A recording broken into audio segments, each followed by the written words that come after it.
ഹൈന്ദവ പുരാണമൊക്കെ പഠിക്കുമ്പോൾ അറിയാം ഈ 14 ലോകം ഉണ്ടെന്നാ. ആയിക്കോട്ടെ, ഇനി അത് പറഞ്ഞൊരു ഉടക്ക് വേണ്ട. 14, 24, 28 എത്രയുണ്ടല്ലോ ഞാനും അങ്ങ് യോജിക്കുക. എത്രയുണ്ടേലും കൊള്ളാം. സകല ലോകങ്ങൾക്കും ആദികാരണം ഇവൻ. ഈ കാണുന്ന സകലത്തെ സൃഷ്ടിച്ച ദൈവം, അല്ലാതെ കോടാലി എറിഞ്ഞപ്പോ ഒന്നും ഉണ്ടായതല്ല.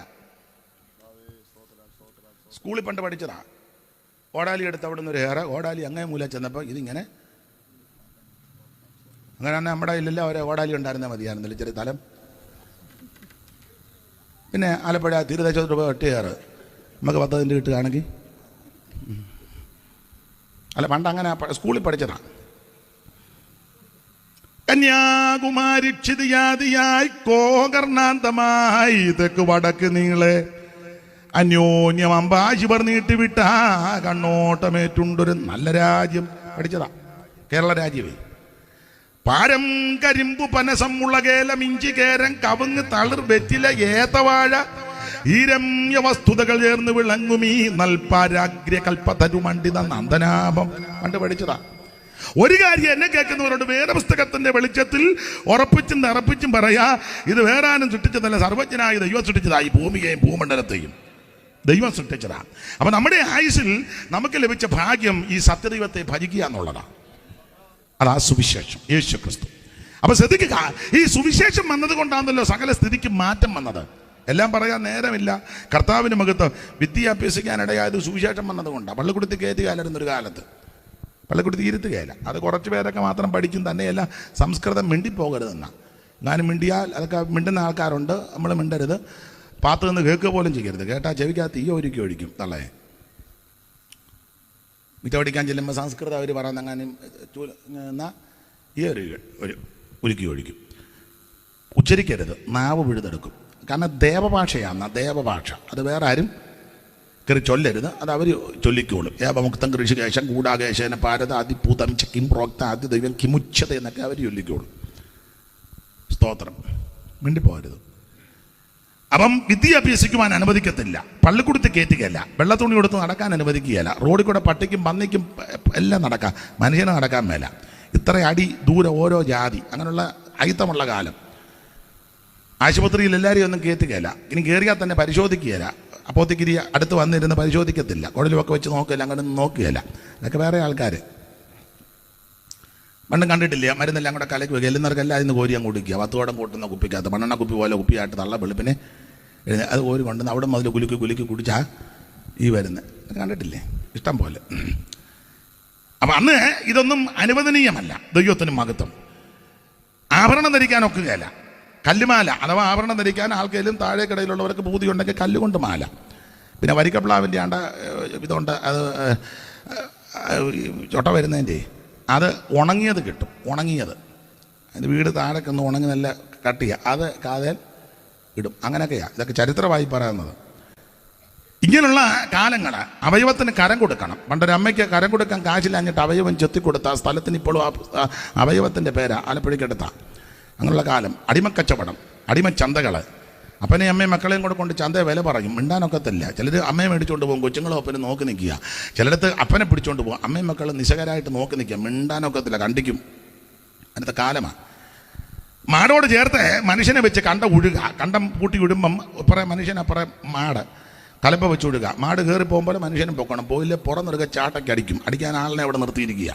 ഇങ്ങനെയുള്ള കാലം. നിങ്ങൾക്കിപ്പോൾ ഒരു കഥ പോലെ തോന്നുന്നത് അനുഭവിച്ചവരൊത്തിരി ഉണ്ട്. അങ്ങനെയുള്ള കാലം. പണ്ടൊരു സായിപ്പന്മാരുള്ള സമയമാണ്. റോഡിൽ കൂടെ ഇങ്ങനെ വില്ലുവണ്ടിയെ പോയപ്പോൾ കണ്ടത്തിൽ മനുഷ്യനും കാളയും കൂടെ ഉഴുന്നു. കണ്ട ഉഴവുക. സായിപ്പ് വണ്ടി അവിടെ നിർത്തി. ആ മാടിനോട് ചേർത്ത് നിന്ന് മനുഷ്യനെ ഇനി ഇവിടെ മാട് അവിടെ നിൽക്കട്ടെന്ന് പറഞ്ഞു. പുള്ളി ആ ചേറിലൊക്കെ കുഴഞ്ഞൊരു കറുത്ത സത്വം, അങ്ങനെ പറയുന്നതാണ് നല്ലത്. പുള്ളിയെ പിടിച്ചോണ്ടങ്ങ് സായിപ്പ് കൊണ്ടുപോയി. കൊല്ലാൻ കൊണ്ടുപോയതല്ല, സായിപ്പ് ബംഗ്ലാവിൽ കൊണ്ടുപോയി തേച്ച് കുളിപ്പിച്ച്, സോപ്പുമൊക്കെ കൊടുത്ത് കുളിപ്പിച്ച്, ഭക്ഷണമെല്ലാം കൊടുത്ത് സായിപ്പിൻ്റെ കൂടി ഇരുത്തി അക്ഷരം പഠിപ്പിച്ചു. സ്തോത്രം. അക്ഷരം പഠിപ്പിച്ചപ്പോൾ പുള്ളിക്ക് വിവരമുണ്ടായി. അതിലെ ആശാൻ പണ്ട് ഒരു പദം കൊടുത്തില്ല. അക്ഷരമെന്നതറിവില്ല ചാത്തന് യക്ഷിയും പേയും ഇവർക്ക് ദൈവം. അക്ഷരമെന്ന അക്ഷരമെന്നതറിവില്ല ചാത്തന് യക്ഷിയും പേയും ഇവർക്ക് ദൈവം. അക്ഷരമെന്നതറിവില്ല ചാത്തന്, യക്ഷിയും പേയും ഇവർക്ക് ദൈവം. അപ്പം അക്ഷരം അറിയത്തില്ല, വിദ്യാഭ്യാസമില്ല, അക്ഷരം അറിയാത്തത് കൊണ്ട് യക്ഷിയും പേയും എല്ലാം ദൈവമാണെന്നും പറഞ്ഞിരിക്കുക. യക്ഷി പേ പിടിച്ചതെല്ലാം ദൈവമാണെന്നും പറഞ്ഞിരിക്കുക, അക്ഷരം അറിയാൻ മേലാത്ത കൊണ്ടാണ്. അപ്പം സായിപ്പ് യവനെ കൊണ്ടുപോയി അക്ഷരമെല്ലാം പഠിപ്പിച്ചു, ഈ ഒക്കെ പഠിപ്പിച്ച് എല്ലാം മിടുക്കനാക്കി സായിപ്പ് ചെയ്ത കാര്യം, ഇത് ചരിഞ്ഞിരിക്കുന്നുണ്ട്, ഇതെല്ലാം ഉരുണ്ടുരുണ്ട് ഇങ്ങോട്ട് പോകുന്ന ഇത് പിടിച്ചു. അപ്പം അക്ഷരം പഠിപ്പിച്ചേച്ചേ വായിക്കാനും എഴുതാനും പഠിച്ചപ്പോൾ ഈ പുസ്തകം കൊടുത്തു. ആ പുസ്തകം കൊടുത്തപ്പം പുള്ളി പുസ്തകം ആദിയിൽ ദൈവം ആകാശവും ഭൂമിയും ഉണ്ടോ. വായിക്കാൻ പഠിച്ചപ്പം ഗുണം കണ്ടോ? ഇതറിയാഞ്ഞത് കൊണ്ടാണ് ആശാൻ പറയുകയായി യക്ഷിയും പേയും എല്ലാം ദൈവമാണെന്ന് പറഞ്ഞ് നടന്നതാണ്. വീട്ടിൽ കൊണ്ടുപോയി അക്ഷരം പഠിപ്പിച്ചപ്പം വിവരം വെച്ചപ്പം വേറെ പുസ്തകം കയ്യിലോട്ട് കൊടുത്ത് വായിച്ചപ്പോൾ എഴുതിയിരിക്കുന്നു ആദിയിൽ ദൈവം ആകാശവും ഭൂമിയും. അപ്പം ചാത്തന് മനസ്സിലായി ഒരു ദൈവമുണ്ട്, സകലത്തെയും സൃഷ്ടിച്ചൊരു ദൈവമുണ്ട്, സകലത്തെയും നിർമ്മിച്ചൊരു ദൈവമുണ്ട്, ഏക സത്യ നിത്യ ദൈവമായ ഒരുവനുണ്ട്. സ്തോത്രം. അങ്ങനെ ചാത്തന് ബോധമുണ്ടായെന്ന പറയുന്നത്. പിന്നെ പേരുമൊക്കെ മാറ്റി അതാ പിന്നെ ചാത്തൻ എന്നുള്ളത് ഒരു ചെറിയ ഭേദഗതി വരുത്തി. അതിപ്പോൾ ഞാൻ പറയുന്നില്ല. അതെ, എന്തായാലും കൊള്ളാം. ഇങ്ങനെ അയിത്തമുള്ള കാലം ഒന്നിച്ചിരുന്ന് ഭക്ഷണം കഴിക്കുകയല്ല, ഭക്ഷണം കഴിക്കത്തില്ല, അയിത്തമല്ലേ, പന്തിക്കിരിക്കുകയല്ല, ഭക്ഷണം കഴിക്കത്തില്ല, യാത്ര ചെയ്യത്തില്ല, വീടുകളിൽ കയറാനൊക്കത്തില്ല. വലിയ ആദ്യത്തവൻ അഭിമാനിക്കുന്നുണ്ട് വീട്ടിൽ മുറ്റത്ത് പോലും ചെല്ലാൻ യോഗ്യതയില്ല. ഇനി അഥവാ ഭക്ഷണം കൊടുത്താൽ അവിടെ അങ്ങ് ഇരുത്തുകയല്ല, അങ്ങ് മുറ്റത്തിന് ദൂരെ കുഴിക്കകത്ത് ഇലയെല്ലാം കൂട്ടി, ഇപ്പോഴത്തെ പിള്ളേർക്ക് ഇതൊന്നും പറഞ്ഞാൽ മനസ്സിലാകുകയല്ല, ഇല കൂട്ടി വെച്ച് അതിനകത്ത് കഞ്ഞി കൊടുക്കും. അതൊക്കെ അത് തന്നെയല്ല, വളരെ ബുദ്ധിമുട്ടിയായി. ചിലരെ കരുണയില്ലാത്തവരുണ്ട്, കരുണയുള്ളവരുമുണ്ട്. എല്ലാ കാലത്തും കരുണയുള്ള ചിലരുണ്ടല്ലോ, അങ്ങനെയുള്ളവരുമുണ്ട്. പണ്ട് ഞങ്ങളുടെ നാട്ടിൽ നിന്ന് 2 പേരെ ഒരാളെ വള്ളം ഊന്നാൻ കൊണ്ടുപോയി. മുതലാളിയെ ഊന്നിക്കൊണ്ട് അങ്ങ് കുട്ടനാട്ടിൽ നിന്ന് കല്ലിശ്ശേരി ഭാഗത്തോട്ടാണ് വന്നേ, വലിയ മുതലാളിമാരാ. അപ്പം മുതലാളിയെ കൊണ്ടുവന്നിരുത്തിച്ച് പുള്ളി വള്ളത്തിൻ്റെ അവിടെ വന്നു. ഉച്ചയായപ്പം വിളിച്ചു, എടാ വന്ന് കഴിക്കാൻ പറഞ്ഞു. അപ്പോൾ പഴയ തറവാടാ, വലിയ തിണ്ണയും ഒക്കെ ഉള്ള വീടാണ്. മുതലാളിമാർ 2 പേരും തിണ്ണ വലിയ മേശയുണ്ട്, അവിടെ ഇരുന്ന് ഭക്ഷണം കഴിക്കുക. അപ്പം വീട്ടിലെ കൊച്ചമ്മ ഊന്നക്കാരനല്ലേ, അവനങ്ങ് ദൂരെ കൊണ്ട് കൊടുത്തു, മുടുത്ത പാത്രത്തിലാണ്. അപ്പം പാത്രം വലിയ മുടുത്തതാണ്. അങ്ങോട്ട് പോയപ്പം ഇവർ നോക്കിയപ്പോൾ അതെന്നാന്ന് ചോദിച്ചു, അവന് കഞ്ഞി കൊടുക്കാൻ പോവാന്ന്. അപ്പം കുട്ടനാട്ടിൽ നിന്ന് വന്ന മുതലാളിക്കും സന്തോഷമാണ്, മുടുത്ത പാത്രത്തിൽ അവന് കൊടുക്കുന്നത്. ആയിക്കോട്ടെ, 2 കൈയും പിടിച്ചു. കുറച്ച് കഴിഞ്ഞപ്പോൾ അവനെ അവിടെ ഇരുന്ന് വിളിച്ചു.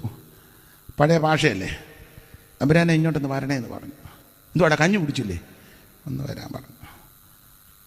അപ്പോൾ പുള്ളി അവിടെ നിന്ന് ഇറങ്ങി അങ്ങോട്ട് ചെന്നുണ്ടെങ്കിൽ അവനെ തോളെ കിടന്ന തോർത്തെടുത്ത് ആരെയും ഒന്ന് ചുറ്റി വെച്ച് പറഞ്ഞു, കമലാക്ഷിയും പിള്ളേരെ നോക്കിക്കോണം, ഞാൻ ഇതിനകത്തോട്ടൊന്ന് ഇറങ്ങുക എന്ന് പറഞ്ഞു.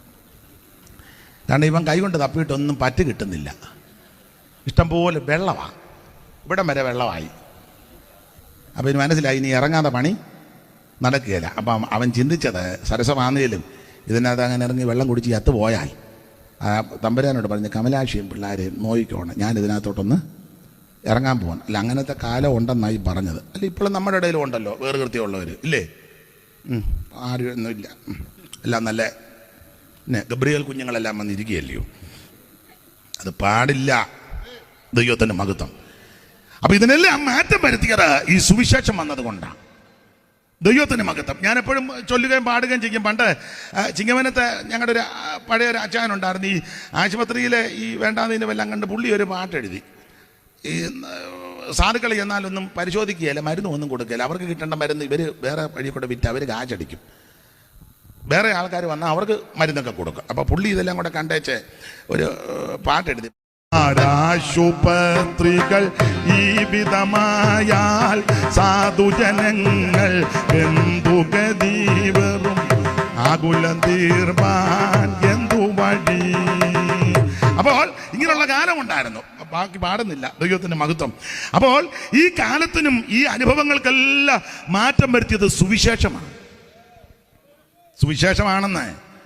നേരും ചൊവ്വനും ജീവിക്കാനും വസ്ത്രം ധരിക്കാനും റോഡിൽ കൂടെ നടക്കുവാനും രണ്ടക്ഷരം കൂട്ടി വായിക്കാനും പള്ളിക്കൂടത്തിൽ പോകാനും വിദ്യ അഭ്യസിക്കുവാനും മാന്യമായിട്ട് ജീവിക്കുവാനും ആശുപത്രിയിൽ പോകുവാനും വരാനും മാന്യന്മാരോട് ഇടപെടുവാനും അക്ഷരം പഠിക്കുവാനും ഒക്കെ ഇടയായതിന്റെ മുഖാന്തരം സുവിശേഷം വന്നതാ.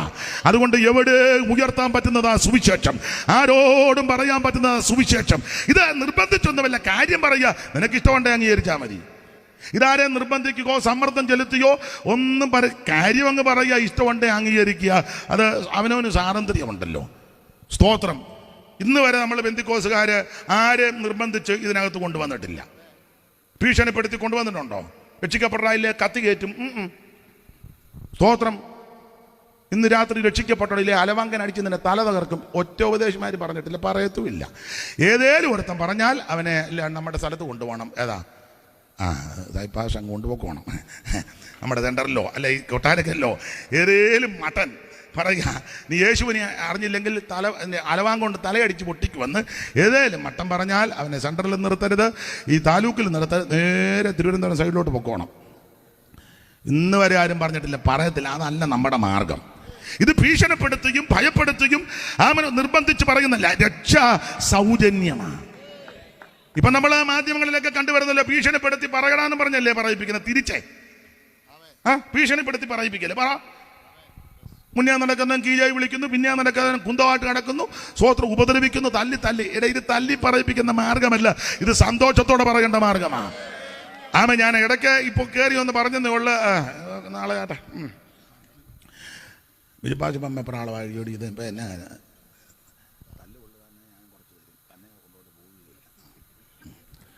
ദൈവത്തിന് മഹത്വം.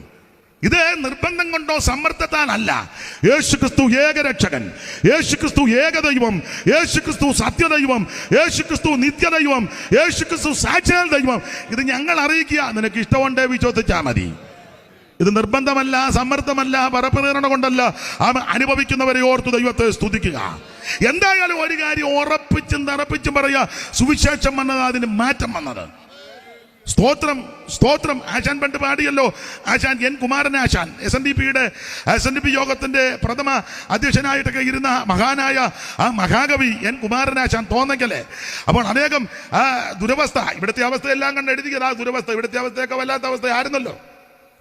അപ്പൊ അത് കണ്ട് എഴുതിയപ്പോൾ അതിലെ 1-2 വരിയുണ്ട് ഇങ്ങനെ: തൊട്ടുകൂടാത്തവർ തീണ്ടിക്കൂടാത്തവർ ദൃഷ്ടിയിൽ പെട്ടാലും ദോഷമുള്ളോർ, തൊട്ടുകൂടാത്തവർ തീണ്ടിക്കൂടാത്തവർ ദൃഷ്ടിയിൽ പെട്ടാലും ദോഷമുള്ളോർ, കെട്ടില്ലാത്തോർ തമ്മിലുണ്ണാത്തോരിങ്ങനെ, കെട്ടില്ലാത്തോർ തമ്മിലുണ്ണാത്തോരിങ്ങനെ, ഒട്ടല്ലകോ ജാതി കോമരങ്ങൾ, ഒട്ടല്ലകോ ജാതി കോമരങ്ങൾ.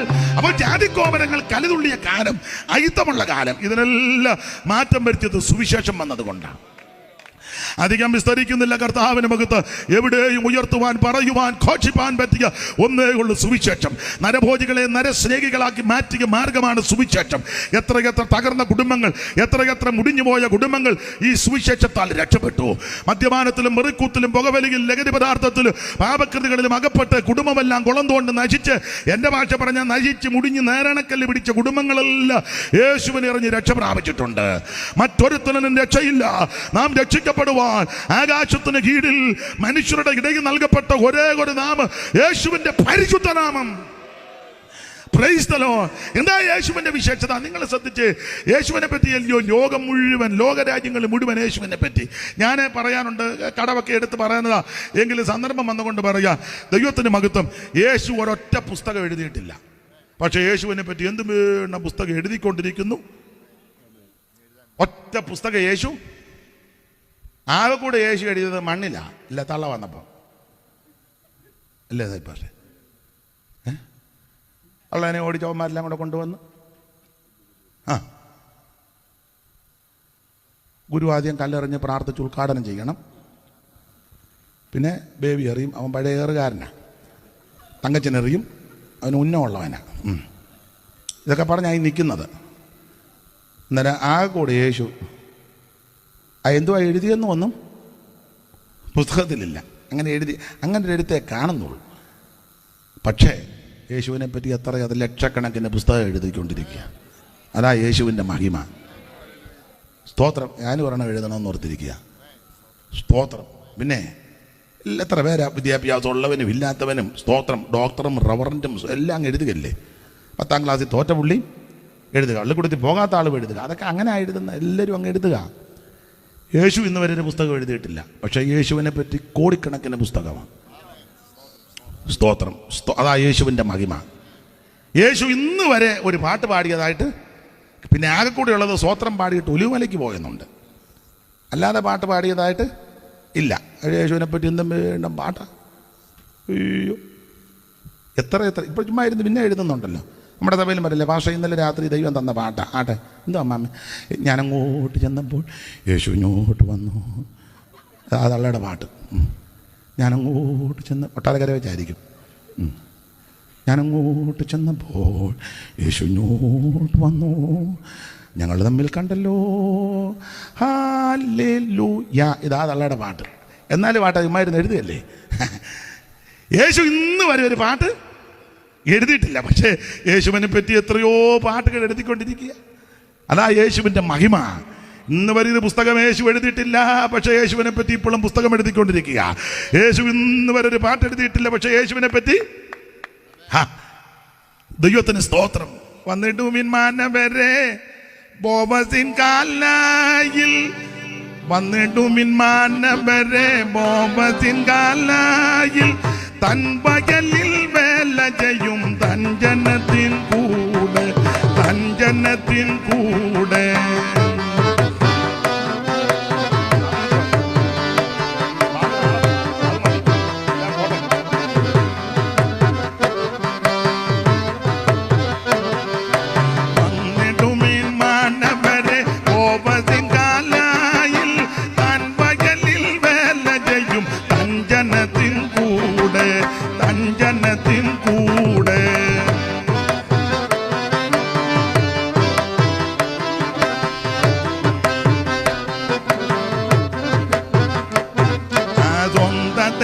വിട്ട് തന്റെ അമ്മയോടുകൂടെ ചേർന്ന രൂതു ഭാഗ്യം വച്ചാൽ ബോബസിൻ കാലായിൽ.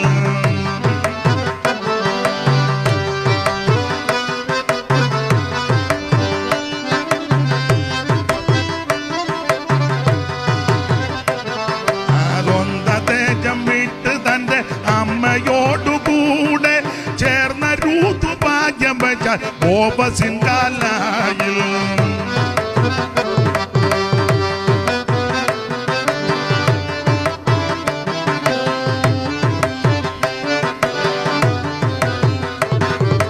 എന്നതുമ്പോൾ വന്നിടുമോ സ്നേഹിതരെ നിങ്ങൾ,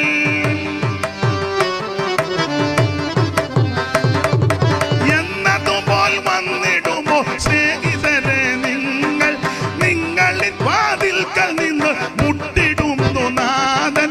എൻ മകനെ, എൻ മകളെ, എൻ മകനെ, എൻ മകളെ, എൻ മകനെ, വാതിൽ നീ തുറന്നിടുമോ ഇന്ന്? നാഥനു വസിപ്പാൻ, നാഥനു വസിപ്പാൻ.